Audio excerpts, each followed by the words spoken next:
एक दिन वृंदावन में राधा जी ने मुस्कुराते हुए कृष्ण से पूछा, प्रियतम, ये बताइए कि मनुष्य जो कर्म करता है उसका फल कैसे मिलता है? क्या सचमुच हर कर्म का परिणाम हमें लौट कर मिलता है?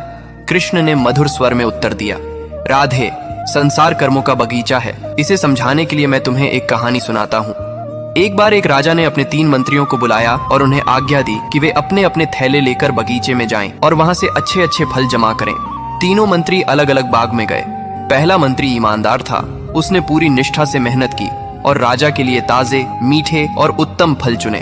दूसरे मंत्री ने सोचा कि राजा हर फल का परीक्षण तो नहीं करेगा, इसलिए उसने जल्दी जल्दी कच्चे, सड़े और अच्छे बुरे सब फल मिला दिए।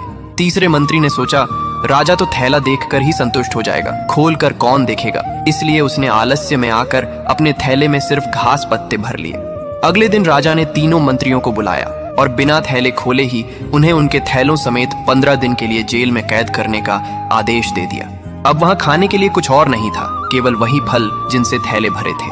पहला मंत्री, जिसने अच्छे अच्छे फल जमा किए थे, वह आनंद से 15 दिन तक खाता रहा।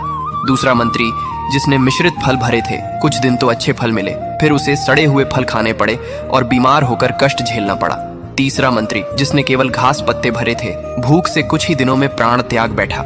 कृष्ण ने राधा की ओर देखकर कहा, राधे, यह संसार भी उसी बगीचे जैसा है। हर मनुष्य अपने कर्मों से अपना थैला भर रहा है। जो सच्चे, पवित्र और शुभ कर्म करेगा वही सुख और शांति पाएगा। जो मिलावट करेगा उसे फल भी उसी के अनुसार मिलेंगे, और जो केवल आलस्य और बुरे कर्म करेगा उसके पास अंत समय पर कुछ भी नहीं बचेगा। इसलिए जीवन में हर पल अच्छे कर्मों का संग्रह करना चाहिए, क्योंकि यही आगे चल